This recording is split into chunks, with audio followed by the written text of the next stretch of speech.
তো সম্মানিত শুধু কথা প্রসঙ্গে কথা আসে যে আমরা যে রাজনীতি নিয়ে খুব ব্যস্ত, এই কথাটা আমার মনে আসে কোরআনের একটা আয়াতের কারণে। যে কোরআনে আল্লাহ তাআলা বলেছেন, আতিউল্লাহ আতিউর রাসূলা উলিল আমরি মিনকুম, আল্লাহর আনুগত্য করো, রাসূলের আনুগত্য এবং তোমাদের নেতা। মিনকুম মানে তোমাদের থেকে, তোমরা যাকে নেতা নির্বাচন করেছো তোমরা তারও আনুগত্য করবে, তার সাথে বিদ্রোহ করবে না, তার অবাধ্য হবে না, এটা আল্লাহ বলেছে। তো আমরা এই যে মানে রাষ্ট্রীয় ব্যবস্থা, এই রাষ্ট্রীয় ব্যবস্থাটার জন্য আমরা খুবই তৎপর, সবাই তৎপর। এটা না যায় না, কিন্তু এটার প্রতি আমাদের খুবই আসক্তি। এটার কারণটা কি? এটা কারণটা বললে আপনাদের খারাপ লাগবে, মানে সত্য কথা তিতা, এটা একেবারে চিরন্তন সত্য। যে political party is nothing but A federation of interest. যে পলিটিক্যাল পার্টি আর কিছুই না, বরং স্বার্থ হাসিল করার একটা সংগঠন। তাহলে এখন কথা ওটাই সত্য যে এটা একটা ফেডারেশন অফ ইন্টারেস্ট, কিন্তু এখন এটাকে ঠেকানোর জন্য আপনারা চিন্তা করলেও সেটা আসলে পারবেন না। সেটা এই দেখেন, এই আমাদের যে এই যে কল্পদিনের জন্য যে সরকারটা, এরা যেভাবে শুরু করছিল কাজ, এখন যদি অনুসন্ধান করেন তো দেখবেন যে অনেকটা ব্যবধান হয়ে গেছে। প্রথম যেভাবে শুরু করছে সেভাবে নাই। এখন এই কথাটা আমার মনে পড়ছে, কারণ এটার কারণ হলো যে কোরআনে আল্লাহ তাআলা খুব কঠিনভাবে আল্লাহ বলেছেন যে তোমরা তোমাদের রাষ্ট্রকে রক্ষা করার জন্য ব্যবস্থা গ্রহণ করো।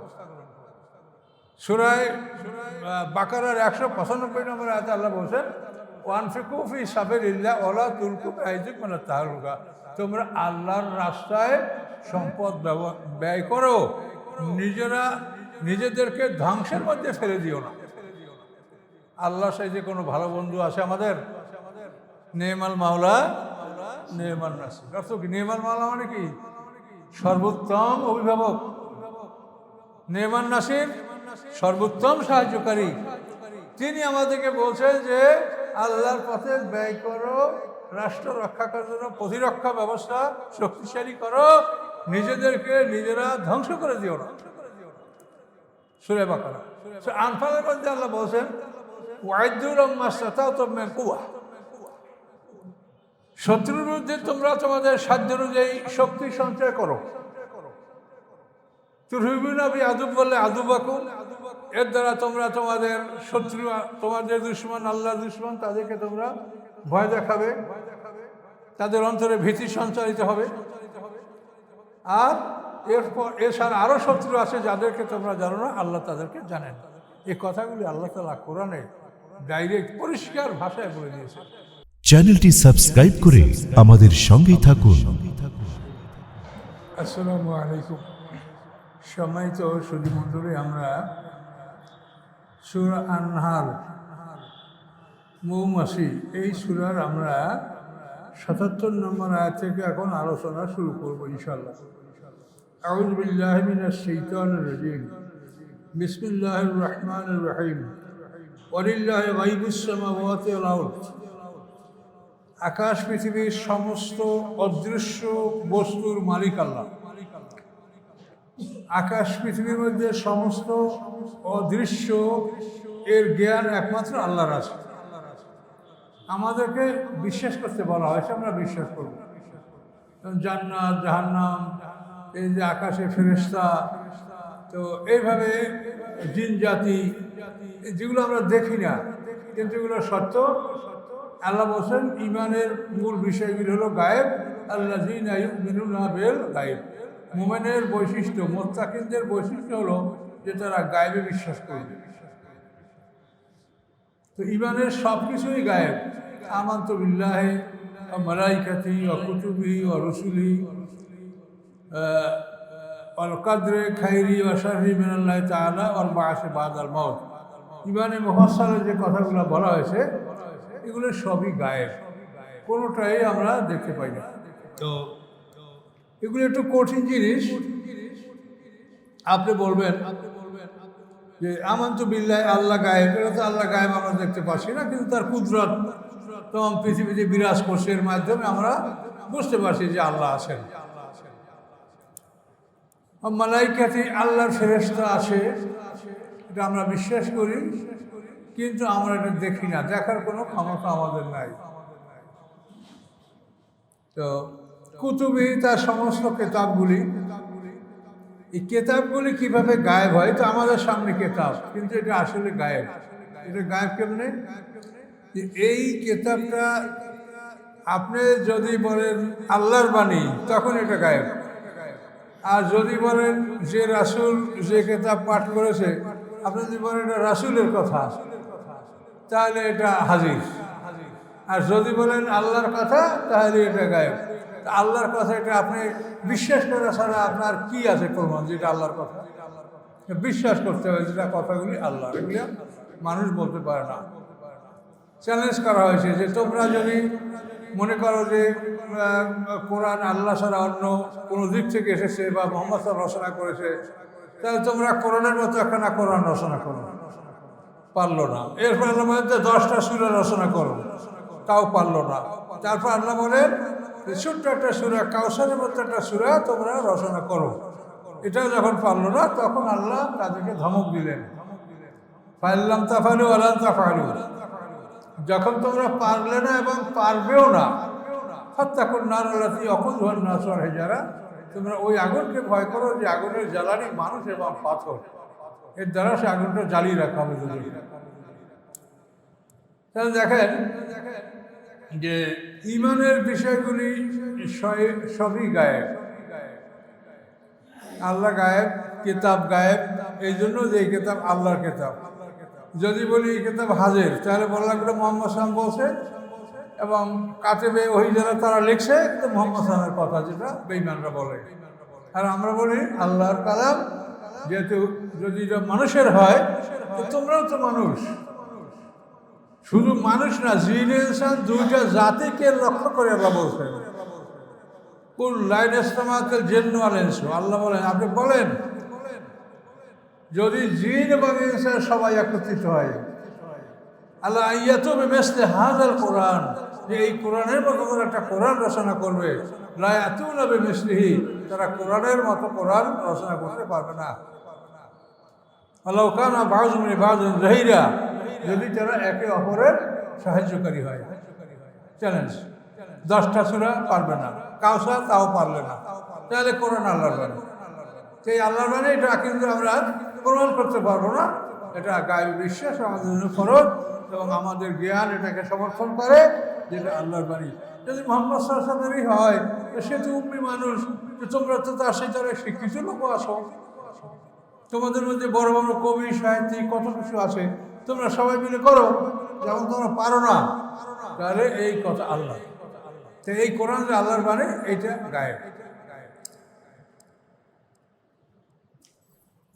রাসূল ওই রকম, রাসূল গায়েব। আরবের যারা মুহাম্মদ সাল্লাল্লাহু আলাইহি ওয়াসাল্লামকে দেখেছে, তারা দেখছে একটা মানুষ, তার নাম মুহাম্মদ ইবনে আব্দুল্লাহ, কিন্তু তিনি যে রাসূল এটা সাহাবীরা বিশ্বাস করছেন, যে তার কাছে জিবরিল আসে, তার কাছে ওহী আসে, তিনি আল্লাহর রাসূল। কিন্তু এটা দেখাবার কিছু ছিল না। দেখা গেছে মুহাম্মদ ইবনে আব্দুল্লাহ। হুদায়বিয়া সন্ধির সময় যখন মুহাম্মদের রাসূলের লেখা হলো, তখন সোহেল ইবনে আমর, আবু জাহেলের বড় ছেলে, মুশরিকদের পক্ষ থেকে হুদায়বিয়া সন্ধি ও সই করবে, এদিকে মুহাম্মদ সাল্লাল্লাহু আলাইহি ওয়াসাল্লাম সই করবে।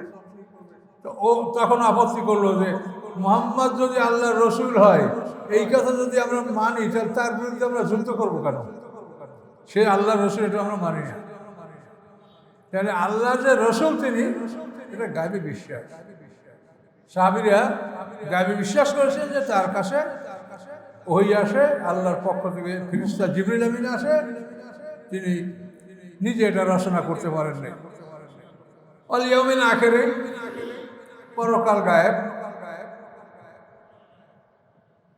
পরকাল অনুষ্ঠিত হবে, কখন হবে, এটা আল্লাহ ছাড়া কেউ জানে না। এই জ্ঞানটাকে আল্লাহ তাআলা কাউকে দান করেন। তো ভাগ্য, ভালো মন্দ কি লেখা আছে সেটা আল্লাহ ছাড়া আমরা কেউ জানি না। কিন্তু ভাগ্যের ব্যাপারে আপনারা ঘাবড়াবেন না। এখানে একটা মানে আপনার খুবই আশার আলো আপনি এটা পাবেন, সেটা হলো যে আল্লাহ তাআলা সূরা রাদের মধ্যে বলেছেন যে ইয়ামহুল্লাহু মা ইয়াশাউ ওয়া ইউসবিত ওয়া ইনদাহু উম্মুল কিতাব, যে আল্লাহ যা ইচ্ছা মুছে ফেলেন এবং যা ইচ্ছা ঠিক রাখেন, তার কাছে ভাগ্যলিপির মূল কেতাব মানে কেতাবের মা, অর্থাৎ অরিজিনাল কপি।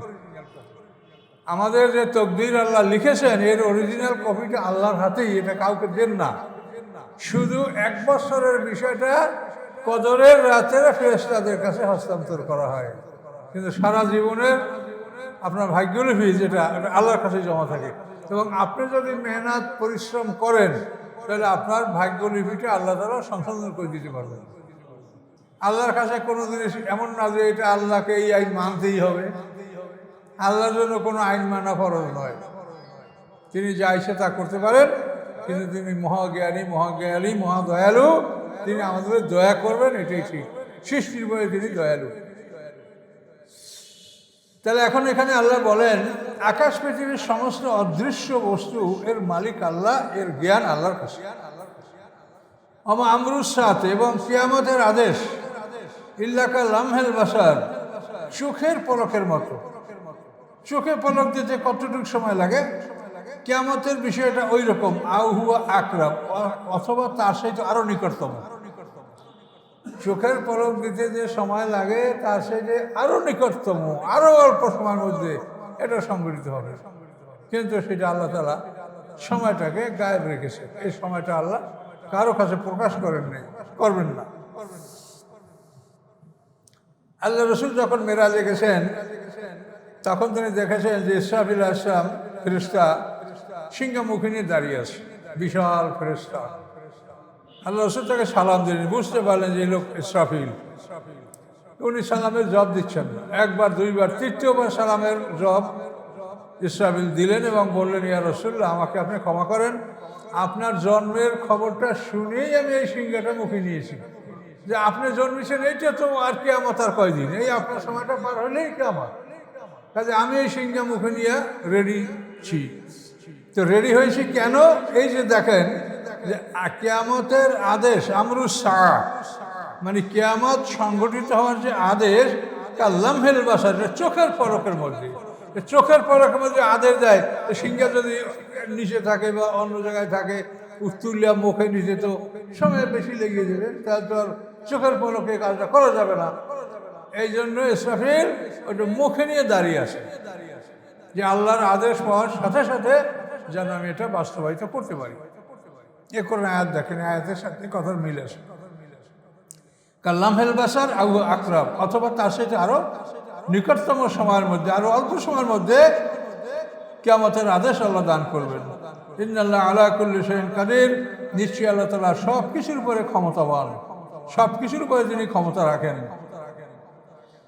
এই কিয়ামত দেখেন, কাফেররা বারবার দাবি করছে, তুমি আমাদেরকে কিয়ামতের ভয় দেখাও, কিয়ামত নিয়ে আসো, শাস্তি নিয়ে আসো।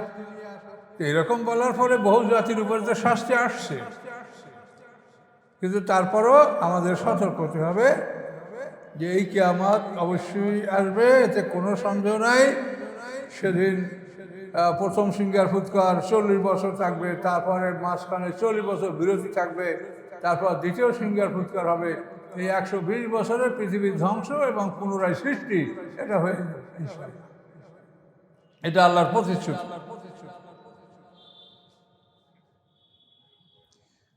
আল্লাহ বলেন, আল্লাহু আখরাজাকুম মিন বুতুনি উম্মাহাতিকুম লা তা'লামুনা শাইআ, আল্লাহ তাআলা বের করেছেন তোমাদেরকে মিন বুতুনি উম্মাহাতিকুম, তোমাদের মাদের পেট হতে। আমরা সবাই মায়ের পেট থেকে ভূমিষ্ঠ হয়েছি। লা তা'লামুনা শাইআ, তখন তোমরা কিছুই জানতে না। তুমি মার কাছে ক্ষুধার কথাটাও বলতে পারতে না যে আমার ক্ষুধা লাগছে, আমার এই কষ্ট, কোনো কিছুই বলার ক্ষমতা আমাদের ছিল না। আমরা ওই রকম শিশু ছিলাম, আর আপনাদের ঘরে যে শিশু আসে তা দেখে আপনারা বুঝতে পারছেন যে আমারও জীবনটা এরকমই ছিল। লা তা'লামুনা শাইআ, কিছু জানতে না তোমরা। আল্লাহ বলেন, ওয়া জাআলা লাকুমুস সামআ ওয়াল আবসারা ওয়াল আফিদা, এরপরে আল্লাহ তাআলা তোমাদের শ্রবণ শক্তি দান করেছেন, দৃষ্টি শক্তি দান করেছেন, তোমাদের হৃদয় দান করেছেন, যাতে তোমরা কৃতজ্ঞতা জ্ঞাপন করো। অর্গানগুলি ছিল কিন্তু এটার ফাংশন ছিল না। চোখ ছিল, কান ছিল, অন্তর ছিল, কিন্তু এগুলো ফাংশনই করতে পারতো না। সেটা আল্লাহ বলেন যে আল্লাহ তাআলা তোমাদের এই একেবারে অচল অবস্থা থেকে তোমাদের আল্লাহ কি দান করছেন? শ্রবণ শক্তি, দৃষ্টিশক্তি, হৃদয়।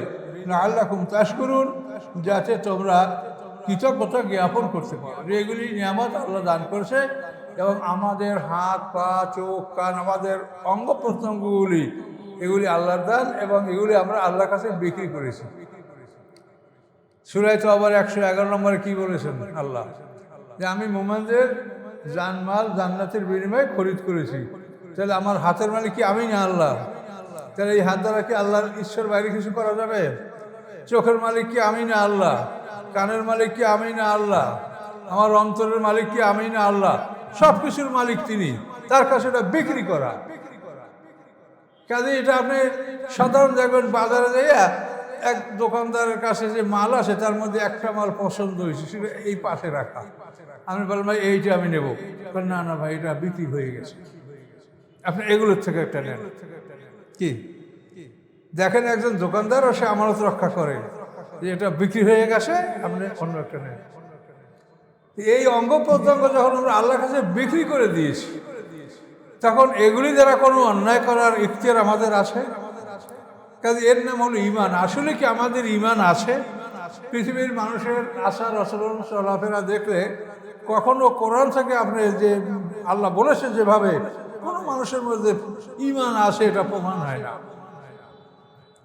আর ঈমান আছে এটা বললেই হবে না, এটা আল্লাহর কাছে প্রমাণ করতে হবে। আল্লাহ প্রমাণ করবেন, এই জন্য বিশাল একটা সময় নিয়ে আল্লাহ 50,000 বছরের সমান একটা দিনে বিচারের সময় ধার্য করেছেন।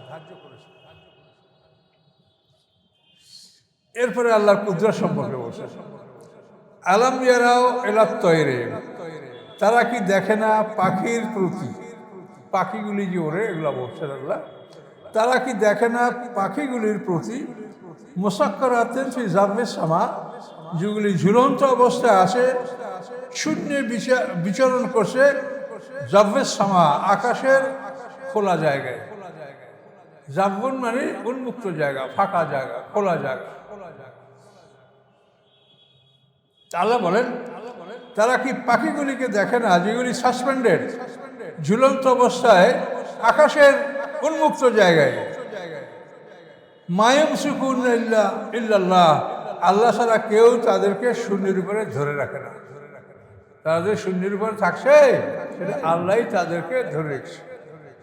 যখন তারা ডানা মেলে ওরে তা সেটা তখনও, এবং যখন ঝাপটা মেরে ডানা দুটি দেহের সাথে মিলিয়ে ফেলে তখনও সে পাখিটা পড়ে যায়। সূরা মুলকের মধ্যে এটা দেখবেন, এভাবে আল্লাহ বলেছেন, আওয়ালাম ইয়ারাল তায়রা ফাকুম সাফাতুন ওয়া ইয়াকবিদ, পাখিগুলি ডানা মেলে চড়ে, ঝাপটা মেরে আবার শরীরের সাথে মিশিয়ে ফেলে। আল্লাহ বলেন মায়ুমসিকুন ইল্লা রহমান, রহমান ছাড়া তাদেরকে কেউ শূন্যে ধরে রাখে না। তাহলে পৃথিবীতে কত পাখি ওড়ে, এই পৃথিবী কত বড়, কত পাখি ওড়ে, কত পাখি এরকম ঝাপটা মারে, এগুলির প্রত্যেকটাকেই আল্লাহ তাআলা শূন্যে রাখে। তাহলে আল্লাহ তাআলার ডিউটি ফাংশন, তার কার্যকলাপটা কীরকম ভেবে দেখেন। এভাবে যদি আপনি আল্লাহকে বিশ্বাস করেন, তাহলে সেই মানুষ কি অন্যায় করতে পারে? যে আমি কোন দিক তাকাইলাম, আমি শপিং করতে গেছি, বাজার করতে গেছি, মহিলা দোকানদার, আপনি ব্যাংকে গেছেন, কোনো কাজে গেছেন, চিকিৎসায় গেছেন, আপনি সেখানেও আপনার চোখটা কোন দিকে গেছে তা কিন্তু আল্লাহ দেখেন। কোরআন পাকে আল্লাহ বলেন ইয়ালামু খায়নাতাল আয়ুন, তোমাদের চোখের খেয়ানাত আমি জানি, আমার তকফি সুদূর, এবং যা তোমাদের অন্তরে লুকিয়ে আছে তাও আমি জানি। তারপরে চিকিৎসা গ্রহণ করতে গিয়ে আপনার চোখ কোন দিকে, বেচা কেনা করার জন্য, যে কোনো একটা কার্য সম্পাদনের জন্য আপনি কোন দিকে তাকাচ্ছেন, ইচ্ছা করলে সর্বাবস্থা আপনার চক্ষু দুইটাকে আপনি নিয়ন্ত্রণে রাখতে পারেন। যদি না রাখেন আপনি আসামি। আল্লাহ বলেছেন তোমার চোখের খেয়ানাত ইয়ালামু খায়নাতাল আয়ুন, তোমার চোখের খেয়ানাত আমি জানি। এগুলির নাম হলো ঈমান। কলমা একবার পড়ে রাখছেন ছোটকালে খতনা করার সময়, এই তো ঈমান। আমাদের ঈমান তো এই পর্যন্তই যে কলমা একবার তো পড়াই হয়েছে, ডাক্তার সাহেব খতনা করার সময় কলমা পড়াই দিয়েছে। কোরআনের প্রত্যেকটি কথা আপনাকে বিশ্বাস করতে হবে, এবং এগুলি বিশ্বাস করলে ইবাদতে আপনার মন বসবে, আপনার মন শান্ত হবে, এবং আপনি সব দিকে একটা শান্তি অনুভব করবেন। বিপদ আপদ যাই হোক তার মধ্যেও আপনার মনে আপনি একটা শান্তি অনুভব করবেন।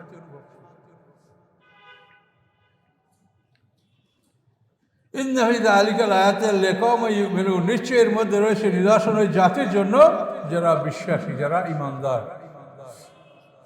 আল্লাহু জাআলা লাকুম মিন বুয়ুতিকুম সাকানা, আল্লাহ তাআলা করেছেন তোমাদের জন্য তোমাদের ঘরগুলি সাকানা, আশ্রয়স্থল। আমরা রোজ বৃষ্টি ঝড়ে তাড়াতাড়ি ঘরের মধ্যে ঢুকি, তো আল্লাহ তাআলা বানিয়েছেন তোমাদের জন্য তোমাদের ঘরগুলি তোমাদের আশ্রয়স্থল, সাকানা। ওয়া জাআলা লাকুম মিন জুলুদিল আনামে বুয়ুতা, এবং তিনি করেছেন তোমাদের জন্য পশুর চামড়ার মাধ্যমে ঘর। পশুর চামড়া দ্বারা তোমরা ঘর বানাও, অর্থাৎ তোমরা তাবু নির্মাণ করো পশুর চামড়া দ্বারা। এবং এই ঘরগুলি তাস্তাকিফুনহা, তোমরা এগুলিকে হালকা পাচ্ছ, ইয়ামা যুআনিকুম, তোমাদের সফরের সময়, ওয়া ইয়ামা ইকামাতিকুম, এবং তোমাদের বাড়িতে অবস্থান করার সময়। তোমরা বাড়িতে থাকলে এই তাবুগুলি তোমরা হালকা ঘরের মধ্যে তোমরা আরামে বসবাস করতে পারছো, আর সফরের সময় এগুলি তোমরা উটের পিঠে তুলে, ঘোড়া গাদার পিঠে তুলে এই বাড়ি ঘরটা তুমি নিয়ে যেতে পারছো হালকা। অমেন আসওয়াফিহা, এবং এই পশুর লোমগুলি, সুখ পশম, অমেন আসওয়াফিহা, এবং এই পশুর লোমগুলি দ্বারা, আওবারেহা, এবং তার উনগুলি দ্বারা। এই আসওয়াফ আর আওবার এর ব্যবধান, আসওয়াফ হলো একটু মোটা লোম, আর আওবারেহা মানে তুলনামূলক চিকন লোম।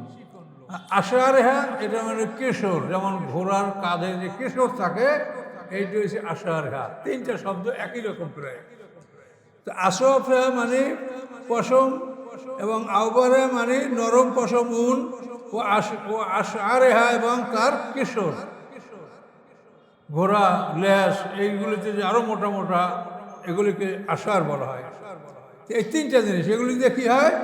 আশাসান, গৃহ সামগ্রী, মাতা নেরাহীন, এবং নির্দিষ্ট কালের জন্য আসবাবপত্র এগুলি দ্বারা তোমরা বানাতে পারো।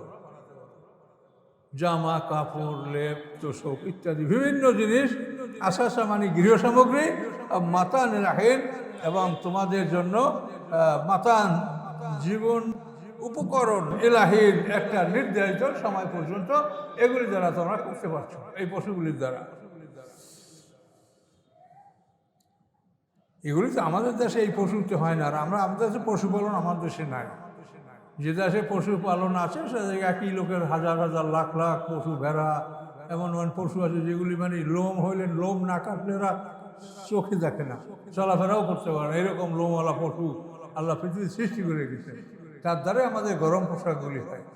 আমাদের এইগুলিতে তো ওরকম কোনো পশমের সিস্টেম নেই, হয় না। আল্লাহু জাআলা লাকুম মিম্মা খালাকা জিলালা, আল্লাহ তাআলা করেছেন তোমাদের জন্য মিম্মা খালাকা, উহা হতে যা তিনি সৃষ্টি করেছেন, তার সৃষ্টির মধ্যে হতে তোমাদের জন্য করেছেন কি? জিলালা, ছায়ার ব্যবস্থা। আল্লাহর সৃষ্টির মাধ্যমে আমরা ছায়া লাভ করি, গাছের ছায়া, পাহাড়ের ছায়া, বাড়িঘরের ছায়া। তা আল্লাহ বলেন আল্লাহু জাআলা লাকুম মিম্মা খালাকা, মিম্মা খালাকা উহা হতে তিনি যা সৃষ্টি করেছেন, এর থেকে জাআলা লাকুম করেছেন তোমাদের জন্য জিলালা, ছায়ার ব্যবস্থা। আমরা ছায়া লাভ করতে পারছি। বা জাআলা লাকুম মিনাল জিবালি আকনানা, এবং করেছেন তোমাদের জন্য পাহাড়গুলির মধ্যে আশ্রয়স্থল, পাহাড়ের মাধ্যমে আশ্রয় নিতে পারো, লুকাতে পারো। বা জাআলা লাকুম সারাবিলা, এবং করেছেন তোমাদের জন্য বড় বড় জামা। সারাবিল হলো বড় জামা, যে জামায় সম্পূর্ণ দেহটা ঢেকে ফেলে। তাকিকুমুল হাররা, এই বড় জামাগুলি রক্ষা করে তোমাদেরকে গরম হতে। ও সারাবিলা, এবং আরো বড় বড় জামা। তাকিকুম বাসাকুম, যেগুলি রক্ষা করে তোমাদেরকে তোমাদের যুদ্ধক্ষেত্রে। কাযালিকা ইউতিম্মু নি'মাতাহু আলাইকুম, এভাবেই তিনি পূর্ণ করে দিচ্ছেন তার নিয়ামতকে তোমাদের উপরে, লাআল্লাকুম তুসলিমুন, যাতে তোমরা আত্মসমর্পণ করতে পারো। এইখান থেকে দেখেন আপনি একটা জিনিস পাবেন যে তোমাদের জন্য আল্লাহ কি করেছেন, পাহাড়ে আশ্রয়স্থল করেছে তোমাদের জন্য, পাহাড়ে আশ্রয়স্থল আমাদের আছে। আল্লাহ রসুল পাহাড়ে পালাইছিলেন না হিজরতের সময়। জালালাকুম সারাবিলা, তোমাদের বড় জামা, এই যে জাহান্নামীদের জামা, সারাবিল হোমেন কাতেরান, ওই সারাবিল বড় জামা, এটা হবে আল কাতরা জাহান্নামীদের। তো আল্লাহ বলেন তোমাদের জন্য বড় বড় জামার ব্যবস্থা করেছেন। কি করে জামায়? তাকিকুমুল হাররা, যে জামায় তোমাদের গরম থেকে রক্ষা করে। মানে এই জামা গায়ে থাকলে রৌদ্রের তাপ কম লাগে। আমাদের এই রৌদ্র যে দেশে প্রচুর গরম, সেখানে এই পোশাকে রৌদ্র ঠেকায়। আর সারাবিল, এবং আরো বড় বড় জামা, তাকিকুম বাসাকুম, যে জামা তোমাদেরকে রক্ষা করে যুদ্ধের সময়। লৌহ বর্ম, দাউদ আলাইহিস সালাম পৃথিবীতে সর্বপ্রথম লৌহ বর্ম নির্মাণ করেছেন। তো এখন দেখেন লেবাসুত তাকওয়া আপনারা পড়েছেন সূরা আরাফে, লেবাসুত তাকওয়া যালিকা খায়র। এটা দেখবেন, আপনি পড়ে দেখেন বিভিন্ন কোরআন তাফসীর লেখছে কি পরহেজগারির পোশাক, লম্বা জামা, রাসূলের সুন্নাত বা সাহাবীদের জামা, এটা লেবাসুত তাকওয়া। এটা লেবাসুত তাকওয়া না। লেবাসুত তাকওয়া এইটা, যে জামায় আপনাকে রক্ষা করে। তাকওয়া মানে রক্ষা করা, রক্ষাবাসক পোশাক। তাহলে পোশাক হলো দুই ধরনের, একটা হলো লেবাসুল জিনাত মানে সৌন্দর্যের পোশাক, আর একটা হলো লেবাসুত তাকওয়া রক্ষাবাসক বা রক্ষাকারী পোশাক। তো লেবাসুত তাকওয়া মানে রক্ষাকারী পোশাক। এই যে তাকিকুম বাসাকুম, রক্ষা করে তোমাদেরকে তোমাদের যুদ্ধস্থলে। তো এই তর্জমাগুলি কিন্তু অধিকাংশ তর্জমা তাফসীর যারা করেছেন সেগুলো কিন্তু তারা ভুল করেছে। লেবাসুত তাকওয়া মানে রক্ষাকারী পোশাক, যে পোশাক যেমন বুলেট প্রুফ পোশাক, এটা লেবাসুত তাকওয়া, এটা আপনাকে রক্ষা করে। যা আমাদের সৈন্যবাহিনী আর্মিরা এই বুলেট প্রুফ পোশাক, আগে ছিল লৌহ বর্ম, এখন তো সে ধরনের লৌহ বর্ম তো অনেক ওজন হয়ে যাবে, কিন্তু এখন আধুনিক যুগের খুব সুন্দরভাবে হালকা, কিন্তু তার মধ্যেও এটা মানে বুলেট প্রুফ, বুলেট ওটাকে ভেদ করবে না। এটা হলো লেবাসুত তাকওয়া। তাহলে লেবাসুল জিনাত এবং লেবাসুত তাকওয়া এই দুই ধরনের পোশাক। তো লেবাসুল জিন, এই যে আমরা সবাই পরেছি, এগুলো আমাদেরকে রক্ষা করবে না। এটা চাকুরা কাছে বুলেট যে কোনো কিছু এগুলো ভেদ করবে। কিন্তু যদি বুলেট প্রুফ জ্যাকেট হয় তাহলে সেটা লেবাসুত তাকওয়া। এই লেবাসুত তাকওয়া সম্পর্কে কোরআনে যেটা বলা আছে, এই পোশাকটা এখানে সারাবিল মানে বড় জামা। তো এটা দাউদ আলাইহিস সালাম যেখানে পোশাক বানানোর ওনার বিবরণটা যেখানে কোরআনে আসে, সেখানে আল্লাহ বলেছেন যে তোমরা এটাকে বড় করে তৈরি করো, বড় করে তৈরি করো, যাতে তোমাদের পা ঢেকে থাকে এবং পায়ের উপরেও তীর তলার আঘাত না লাগতে পারে। ও আল্লামনা সুনাতা লাবুসাল্লাকুম লিতুহসিনাকুম মিন বাসিকুম, সূরা সাদ। তো আল্লাহ বলেন আমি তাকে লৌহ বর্ম নির্মাণ শিক্ষা দিয়েছি, যে যাতে যুদ্ধের ময়দানে তোমাদেরকে ওই পোশাকে রক্ষা করতে পারে। এটা সম্বন্ধে তাফসীরে অনেক কথা আসে। তাফসীরে আসে দাউদ আলাইহিস সালাম যখন মানে রাষ্ট্র পরিচালনা করতেন, ছদ্মবেশে উনি হাটে শহরে যেতেন, যে মানুষকে জিজ্ঞাসা করতেন যে তোমাদের রাজা দাউদ কীরকম রাজ্য শাসন করে, মানুষরা বলতো যে ভালো, তার কোনো সমস্যা নেই, ভালোই রাজ্য শাসন করে। কোনো একদিন এক ফেরেশতা পাঠাইছে আল্লাহ তাআলা ওই বাজারে, তার কাছে দাউদ আলাইহিস সালাম জিজ্ঞাসা করে যে তোমাদের রাজা দাউদের কাজকর্ম কেমন? তাদের ভালোই, কিন্তু একটু অসুবিধা আছে। তখন দাউদ আলাইহিস সালাম চমকে উঠলেন যে কেউ তো কোনোদিন বলে না, তো এই লোকটা কি বলছে, কি আমার অসুবিধা বলো। বলে অসুবিধা হলো যে আপনি রাষ্ট্রপ্রধান, আপনি রাষ্ট্র পরিচালনার জন্য ভাতা গ্রহণ করেন সরকারি তহবিল থেকে। তো এইটা যদি আপনি বাইতুল মাল থেকে এটা যদি আপনি না নেন, আপনি নিজে কোনো কাজকর্ম করে যদি আপনি সংসার পরিচালনা করেন, এটা আপনার জন্য ভালো হতো। তখন দাউদ আলাইহিস সালাম চিন্তা করলেন যে আসলেই তো তাই। তখন তিনি আল্লাহর কাছে দোয়া করলেন যে আমাকে আল্লাহ তাআলা এমন কোনো একটা ব্যবস্থা দেন যাতে আমি নিজে কর্ম করে খেতে পারি। তো কোরআন আল্লাহ বলেন কি, ও আলান্না লাহুল হাদিদ, যে আমি তার জন্য লোহাকে নরম করে দিলাম। আনিমাল সাবেগাতেন, এবং তুমি করো এই সাবেগাত অর্থ একেবারে লম্বা, যেন পা ঢেকে যায়। আপনি এই যে জিনিয়াত লেবাস, এটা কিন্তু আপনি পা ঢাকতে পারবেন না, গিরা উপরে রাখতে হবে, টাকনু গিরা উপরে রাখতে হবে। কিন্তু ওইটা সাবেকাত কোরআনেই বলা আছে, যেটাকে তুমি লম্বা করে তৈরি করবে যাতে পাও ঢেকে থাকে। এবং দাউদ আলাইহিস সালাম এভাবে পোশাক নির্মাণ করতে পারতেন। তিনি সপ্তাহে একটা বা দুটো পোশাক তৈরি করতে পারতেন, এবং এগুলি তিনি বিভিন্ন তাফসীরে অনেক কথা আছে যে 40,000 দিরহাম বা 8,000 দিরহামে উনি এই এক একটা পোশাক লৌহ বর্মে উনি বিক্রি করতেন, এবং এর দ্বারা উনি সংসার পরিচালনা করতেন। তো কোরআনের সব কথাই আসে, খোলাফায়ে রাশিদিনরাও কিন্তু ওইরকম, তারা রাষ্ট্র থেকে বাইতুল মাল থেকে যে ভাতা নিয়েছেন, ইন্তেকালের সময় ওসিয়াত করে গেছেন আওলাদ ফজলদেরকে যে বাইতুল মাল থেকে আমি যে ভাতাটা নিয়েছি তোমরা আমার সম্পদ বিক্রি করে তার থেকে ওই ভাতাটা বাইতুল মালে জমা দিয়ে দাও। এরকম খোলাফায়ে রাশিদিনরা এভাবেই বলেছে। তা আমরা ইসলামী রাজনীতিতে কেমনে করব বলেন? এই কথা কি খাবে সমাজে? 2 দিরহাম বেতন, তাও আবার এইভাবে শেষ পর্যন্ত বাইতুল মালে জমা দিয়েছে। তো সম্মানিত সুধী, কথা প্রসঙ্গে কথা আসে যে আমরা যে রাজনীতি নিয়ে খুব ব্যস্ত, এই কথাটা আমার মনে আসে কোরআনের একটা আয়াতের কারণে। যে কোরআনে আল্লাহ তাআলা বলেছেন আতিউল্লাহ আতিউর রাসূলা উলিল আমরি মিনকুম, আল্লাহর আনুগত্য করো, রাসূলের আনুগত্য, এবং তোমাদের নেতা মিনকুম মানে তোমাদের থেকে, তোমরা যাকে নেতা নির্বাচন করেছো তোমরা তারও আনুগত্য করবে, তার সাথে বিদ্রোহ করবে না, তার অবাধ্য হবে না, এটা আল্লাহ বলেছে। তো আমরা এই যে মানে রাষ্ট্রীয় ব্যবস্থা, এই রাষ্ট্রীয় ব্যবস্থাটার জন্য আমরা খুবই তৎপর, সবাই তৎপর। এটা না যায় না, কিন্তু এটার প্রতি আমাদের খুবই আসক্তি। এটার কারণটা কি? এটা কারণটা বললে আপনাদের খারাপ লাগবে, মানে সত্য কথা তিতা, এটা একেবারে চিরন্তন সত্য, এটা খারাপ লাগবে। এর কারণটা হলো স্বাধীনের আগে যখন আমি ঢাকা ইউনিভার্সিটির ছাত্র ছিলাম, তো পলিটিক্যাল সায়েন্সের ক্লাসে একদিন স্যার আমাদেরকে প্রশ্ন করলো, what is political party? Political party কাকে বলে? এখন ঢাকা ভার্সিটির ছেলেরা তো সব ইঞ্জিনিয়ার, আর সবাই উত্তর দিচ্ছে, কিন্তু স্যারে খালি এমনি এমনি মাথা সোজা নাড়ায় না। তা আমরা বলি, স্যার আমরা তো আর পারি না, আপনি এখন বলেন। আমরা ওই প্লাটো থিওরির থেকে বলেন, যেটা বলেন আমরা ওগুলো যা আছে তাই আমরা বলতে পারি, কিন্তু আপনি আমাদের তা প্রত্যাখ্যান করছেন, এখন কি হবে আপনি বলেন। তখন স্যার বললেন যে political party is nothing but A federation of interest. যে পলিটিক্যাল পার্টি আর কিছুই না, বরং স্বার্থ হাসিল করার একটা সংগঠন।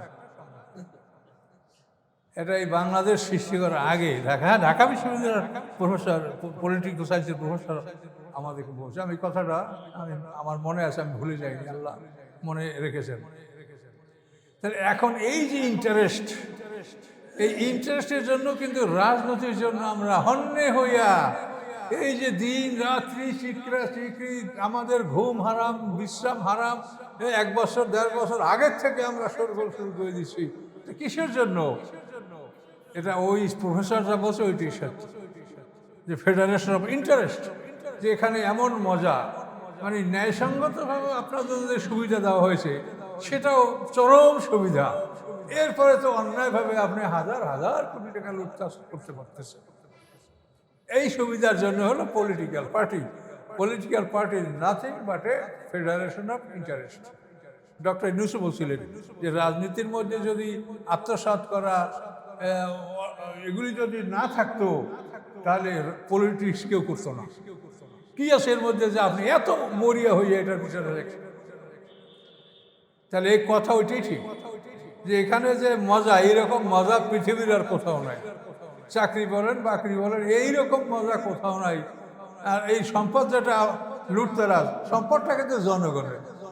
এজন্য আল্লাহর দরবারে হাসরের ময়দানে তাদেরকে তিলে তিলে হিসাব দেওয়া লাগে। যে দেশের মানুষ হাঁটতে পারে না, দেশের মানুষ চলাফেরা করতে পারে না, রিক্সায় চললে, গাড়িতে চললে কোমর ভেঙে যায়। হ্যাঁ, মানুষের কোনো একটা সুখ শান্তি নেই, কালভার নাই, ব্রিজ নাই, পুল নাই, মানুষের বিদ্যুৎ ব্যবস্থা নাই, আর তোমরা এই হাজার হাজার কোটি টাকা লুট করে চলে যাচ্ছ। তাহলে এখন কথা ওটাই সত্য যে এটা একটা ফেডারেশন অফ ইন্টারেস্ট, কিন্তু এখন এটাকে ঠেকানোর জন্য আপনারা চিন্তা করলেও সেটা আসলে পারবেন না। সেটা এই দেখেন, এই আমাদের যে এই যে কল্পদিনের জন্য যে সরকারটা, এরা যেভাবে শুরু করছিল কাজ, এখন যদি অনুসন্ধান করেন তো দেখবেন যে অনেকটা ব্যবধান হয়ে গেছে। প্রথম যেভাবে শুরু করছে সেভাবে নাই। তো এখন এই কথাটা আমার মনে পড়ছে, কারণ এটার কারণ হলো যে কোরআনে আল্লাহ তাআলা খুব কঠিনভাবে আল্লাহ বলেছেন যে তোমরা তোমাদের রাষ্ট্রকে রক্ষা করার জন্য ব্যবস্থা গ্রহণ করো। সূরা বাকারার 195 নম্বর আয়াতে আল্লাহ বলছেন ওয়ানফিকু ফি সাবিলিল্লাহ ওয়ালা তুলকু বিআইদিকুম ইলা তাহলুকা, তোমরা আল্লাহর রাস্তায় সম্পদ ব্যয় করো, নিজেদেরকে ধ্বংসের মধ্যে ফেলে দিও না। আল্লাহ সেই যে কোনো ভালো বন্ধু আছে আমাদের, নেমাল মাওলা নেমাল নাসির। অর্থ কি? নেমাল মাওলা মানে কি? সর্বোত্তম অভিভাবক। নেমান নাসির সর্বোত্তম সাহায্যকারী। তিনি আমাদেরকে বলছেন যে আল্লাহর পথে ব্যয় করো, রাষ্ট্র রক্ষা করার জন্য প্রতিরক্ষা ব্যবস্থা শক্তিশালী করো, নিজেদেরকে নিজেরা ধ্বংস করে দিও না। সূরা বাকারা। আনফালের মধ্যে আল্লাহ বলছেন ওয়াইদু লাহুম মাসতাতা'তুম মিন কুওয়া, শত্রুর বিরুদ্ধে তোমরা তোমাদের সাধ্য অনুযায়ী শক্তি সঞ্চয় করো। তুরহিবুনা বিআদুব বললে আদুবাকুম, এর দ্বারা তোমরা তোমাদের শত্রু, তোমাদের দুশমন, আল্লাহর দুশমন, তাদেরকে তোমরা ভয় দেখাবে, তাদের অন্তরে ভীতি সঞ্চারিত হবে। আর এরপর এছাড়া আরও শত্রু আছে যাদেরকে তোমরা জানো না, আল্লাহ তাদেরকে জানেন। এই কথাগুলি আল্লাহ তাআলা কোরআনে ডাইরেক্ট পরিষ্কার ভাষায় বলে দিয়েছে। কিন্তু আজ আমরা দেখেন এই দেশ বাংলাদেশ পাকিস্তান দুটো দেশে একসঙ্গেই সৃষ্টি হয়েছে, তাই না? 47-এ প্রথম স্বাধীনতা, তারপর 71-এর দ্বিতীয় স্বাধীনতা। তো এই দুইটা দেশ কিন্তু একই দেশ, এবং অর্থনৈতিক দিক দিয়ে ওদের যা আছে আমাদের চাষিতে কখনোই কম ছিল না। কিন্তু আমরা এই 54-55 বছরে প্রতিরক্ষা ব্যবস্থা বলতে কি কিছু আমাদের আছে? এই 3-0 রাইফেল আর চাইনিজ রাইফেল, এর দ্বারা বর্তমান পৃথিবীর প্রতিরক্ষা চলে না। এখন এই যে দেখেন এটা না হওয়া, এটা কি আল্লাহর কোরআনের সম্পূর্ণ খেলাফ। এবং আমার মাঝে মাঝে মন খারাপ হয় যে এত লোকে এত কথা বলে, কিন্তু কেউ এই দেশটা রক্ষা করার জন্য কি লাগবে এটার কথা তারা কেউ বলে না। আপনি কি পরের দয়ার উপরে থাকবেন? আপনি কার কোথায় আছেন আপনি কি জানেন?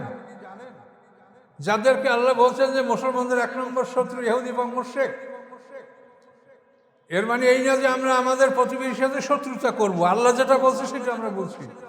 আল্লাহ আবার প্রতিবেশীর সাথে ভালো আচরণ করতেও বলেছেন। কিন্তু আমরা তো এইভাবে পরনির্ভরশীল আমরা হতে পারি না। আমাদের প্রতিরক্ষা খাতে আমরা এই 50 বছর আমরা কিচ্ছু করি নাই, এবং আমাদের যেটুকু শক্তি ছিল, আমাদের 56 জন চৌকস অভিশাপকে কৌশলে হত্যা করে আমাদের প্রতিরক্ষা ব্যবস্থাটাকে আরো দুর্বল করে দেওয়া হয়েছে। কি সত্য না বলেন? তাহলে আমরা এত চিল্লা চাল্লা করি, ভোট ভোট ভোট, আসলে তো মজা, মধু সব ওখানে সব মধু। কিন্তু প্রতিরক্ষা ব্যাপারে আপনাদের কারো মুখে একটা কথা আসে না যে এই দেশটার প্রতিরক্ষার জন্য আমাদের আমাদের শক্তি সঞ্চয় করা উচিত। আমাদেরই ভাই পাকিস্তান, তারা তো প্রতিরক্ষার জন্য তারা কাউকে ভয় পায়? হ্যাঁ, তারা কি পরোয়া করে কাউকে? তাহলে তাদের সাথে আমাদের সম্পদ কম আছে, কম ছিল, তো তারা এটা করতে পারলো, আর আপনারা কিছুই করতে পারলেন না। খালি নির্বাচন নির্বাচন নির্বাচন আপনারা করেন, কিন্তু এটা তো আল্লাহ বলছে, এবং কি আপনার ভালোর জন্য আল্লাহ বলছে না মন্দের জন্য বলছে? আপনার বন্ধু যদি শত্রুতে পরিণত হয় তখন আপনি কি করবেন? তাকে পায়ের উপরে পড়াশার এখন উপায় নাই যে আপনার পারদর্শী মাফ করে দেন। আর মাফ করে লায়ার কবুর আপনি মৌমানের ইল্লাওয়ালা জিম্মা। কোরআন আল্লাহ কি বলছেন? যে এই বিধর্মীরা, মুসলমানদের শত্রুরা, মোমেনদের ব্যাপারে কখনোই কোনো সন্ধি, কোনো আত্মীয়তা এটা রেয়াত করবে না। লায়ার কবুর আপনি মৌমেনও ইল্লা ওলা জিম্মা। ইল্লা মানে আত্মীয়তা, আত্মীয় সম্পর্ক, জিম্মা মানে প্রতিশ্রুতি।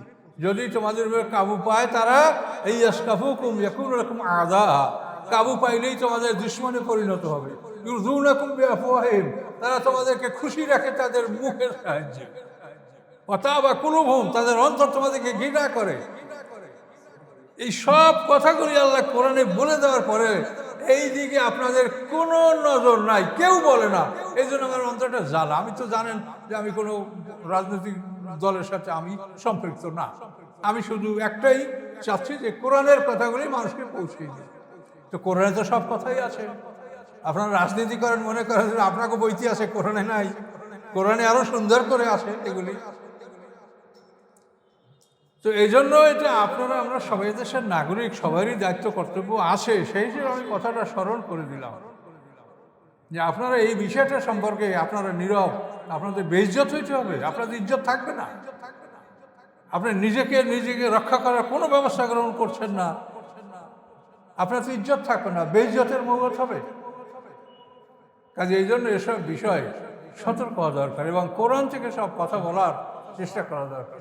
আজকে আপনারা জানেন এই পৃথিবী এখন যাদের দখলে, ইহুদি খ্রিস্টান, তারা কোনোভাবেই চায় না যে পৃথিবীতে কোথাও একটা নূতন ইসলামী রাষ্ট্র সৃষ্টি হোক। কি চায় তারা বলেন? তাহলে আপনারা সে ব্যাপারে কি চিন্তা করেছেন? খালি একটাই ভোট, এই গণতন্ত্র কায়েম হবে, ভোটের মাধ্যমে সব সমস্যার সমাধান হইবে। আপনাকে জ্বর রোগ ব্যাধি হইলো, হ্যাঁ ভোট করলে সব ভালো হয়ে যাবে। কি সবই ভোটের মধ্যে রয়েছে। এগুলো আপনাদের কোরআন থেকে আপনাদের এগুলো দেখা উচিত যে আল্লাহ কি বলেছে, আল্লাহ কি বলেছে, সারা পৃথিবীর মুসলমানদের দুশ্মনরা কি চিন্তা করছে আর আপনারা কি করছেন। তো যাই হোক, এটা মুসলমান হিসেবে আমাদের দায়িত্ব, সেই জন্য এই কথাগুলো বললাম। আসেন আমরা আবার কোরআনের মধ্যে প্রবেশ করি। তো এখন এটা বুঝতে পারছেন, লেবাসুত তাকওয়া মানে লম্বা জামানা। আর লেবাস পোশাকের ব্যাপারে কোরআনে বা হাদিসে কোনো জায়গায় কোনো স্পষ্ট বিবরণ নাই যে এইটা তুমি পরো। আপনার যেটা পছন্দ সেটাই পরবেন, কিন্তু লেবাসের উদ্দেশ্য হলো সতর ঢাকা এবং সৌন্দর্য বর্ধন করা। আপনি আপনার লেবাস পরছেন, সতর ঢাকে না, এটা লেবাসের মধ্যে পড়ে না। দুইটা জিনিস আল্লাহ বলছেন, ইউয়ারি সাওয়াতিকুম ওয়া রিশা। কোরআনে সব বলা আছে যে পোশাকটা কি হবে, ইউয়ারি সাওয়াতিকুম, তোমাদের লজ্জাস্থান ঢাকবে, আর রিশা এবং তোমাদের সৌন্দর্য। রিশ মানে পর, এই যে পাখির পরগুলি কত সুন্দর, পর তুললে ফলে একটা পাখি কেমন দেখায় দেখেন তো। একটা পাখি যদি পরগুলি, পলক এগুলি তুলে ফেলে যায় কেমন লাগে পাখিটাকে। আল্লাহ বলছেন লেবাসটা হচ্ছে তোমার লজ্জাস্থান ঢাকবে এবং তোমার সৌন্দর্য। রিশা পর, পলক, পাখির পলক যেরকম, এটা রিশা মানে পলক, পর, তোমার সৌন্দর্য। তো এখন এই লেবাসও জিনা, এটা আপনি পড়বেন। তবে আমরা হাদিস এবং ফেকা ওলামা ইকরামদের মতামত যেটা, সেটা হলো বিধর্মীদের ধর্মীয় পোশাক আমরা পরবো না। খ্রিস্টানরা যে পোশাক পরে ওদের গির্জায় প্রবেশ করে, হিন্দুরা যে রঙের কাপড় পরে ওরা পূজা পর্ব করে, এদের বিধর্মীদের ধর্মীয় পোশাকগুলি আমরা পরবো না, এটা আমাদের নিষেধ। আর যে কোনো পোশাক আপনি পরতে পারেন আপনার রুচি অনুযায়ী, কিন্তু পোশাকের বৈশিষ্ট্য হবে সতর ঢাকা এবং সৌন্দর্য বর্ধন করা। অনেকে এমন গেঞ্জি পরে যে যখন সেজদা যায় তখন প্যান্ট এবং গেঞ্জির মধ্যে পিঠে ফাঁকা হয়ে যায়। তার নাভি হইতে ঢাকা তো আপনার ফরজ, তো এখন সে কোনখান থেকে আপনার পিঠ ফাঁকা হয়ে গেল, তাতে অনেকের ফরজ তরক হয়ে যাওয়ার সম্ভাবনা। তার কারণ যেটা ঢাকা ফরজ সেটা যদি উলঙ্গ হয়ে যায়, পোশাক মুক্ত হয়ে যায়, নামাজ হবে না। মহিলাদের মধ্যে সতর্ক হবে, এই যে একটা অঙ্গ, এইটা 4 ভাগের 1 ভাগ যদি নামাজের মধ্যে পোশাক মুক্ত হয়, তো মহিলাদের নামাজ ভঙ্গ হয়ে যাবে। কিন্তু আজকালকার মহিলা তো ফুলা তার জামাই পরে না, বোরকা আছে, তারপর ওড়না আছে, তারপর হেজাব আছে, সব আছে, কিন্তু হাত এই পর্যন্ত প্রায় খোলা। এগুলো হলো আসলে ইসলামী শিক্ষা না থাকার কারণে এই সমস্যাগুলি হয়।